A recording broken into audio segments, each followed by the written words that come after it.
for their indulgence. Right. Thank you very much. I now yield to Mr. Jordan, gentleman from Ohio. Thank you, Mr. Chairman. Mr. Lewis, thank you. I know sitting there for 3 hours and answering questions is not the greatest thing in the world to be able to have to do.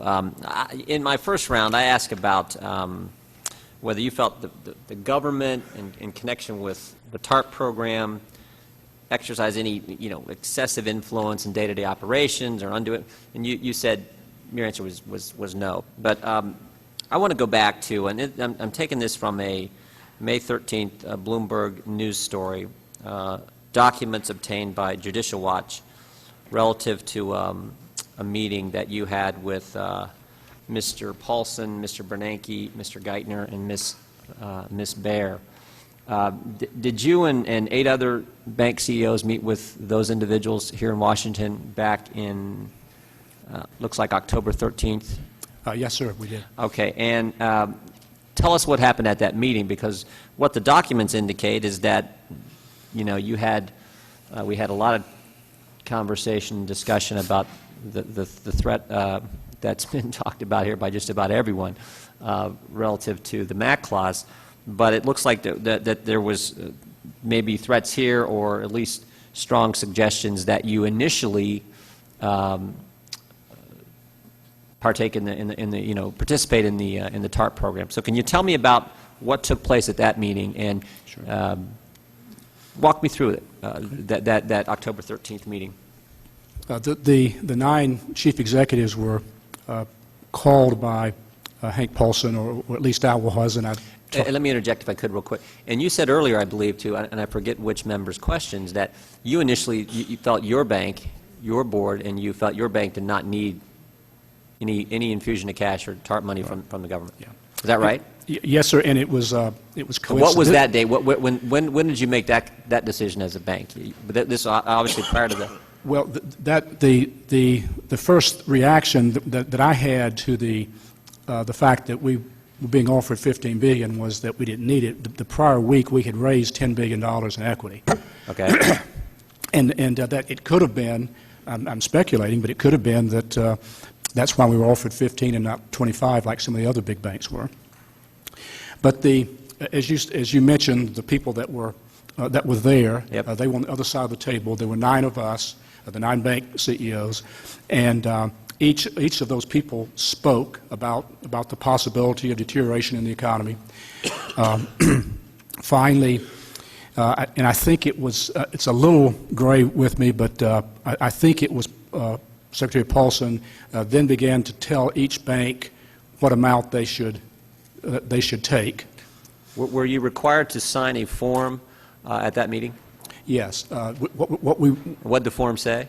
It basically was a very short form that talked about the interest rate of the preferred and the amount. In fact, we wrote in the amount. It was a blank, and so each individual wrote in. You wrote in the amount, but it was suggested by the Treasury Secretary. We were told what to write in, so to speak. Okay. And did you do it? You did that at that meeting. You wrote in the amount at that meeting. Not until I had called my executive committee. Okay. So we talked about various things. So how long did this meeting last? It wasn't. I think it was less than an hour, but again, it's been a while. Less than an hour, 9 banks decided to take billions of dollars? Well, we ended up... Sign a form? You have to check with your board first before you sign the form? No, I ended up, at least, in a position, and I think most of my colleagues in the various banks ended up thinking that if this group of people, with the knowledge they have of the economy, are saying that this may be necessary, you should take it, that we felt like it was probably the right thing to do to have a healthy fear of the unknown. And so on that basis, I called my executive committee and got permission to sign it. Okay.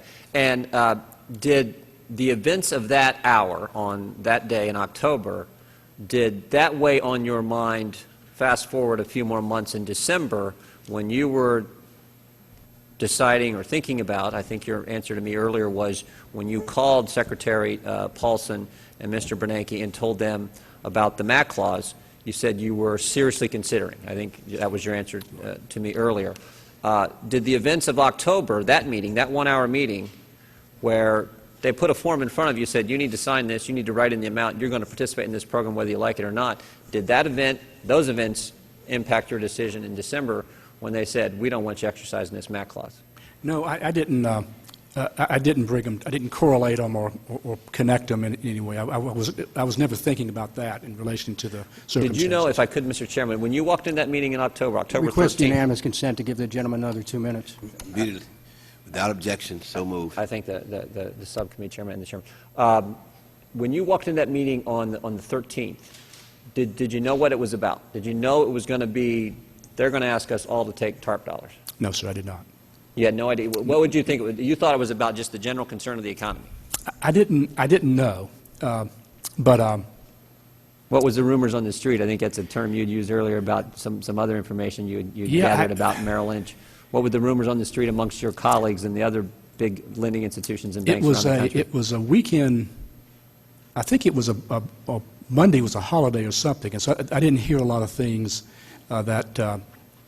In that time period. So I don't know if it ever got out as to what was going to do, but I did talk to at least one other person, and he did not know anything about it either. Did anyone in that meeting express any reservations about, and forgive me, I don't have the data in front of me, did anyone not sign?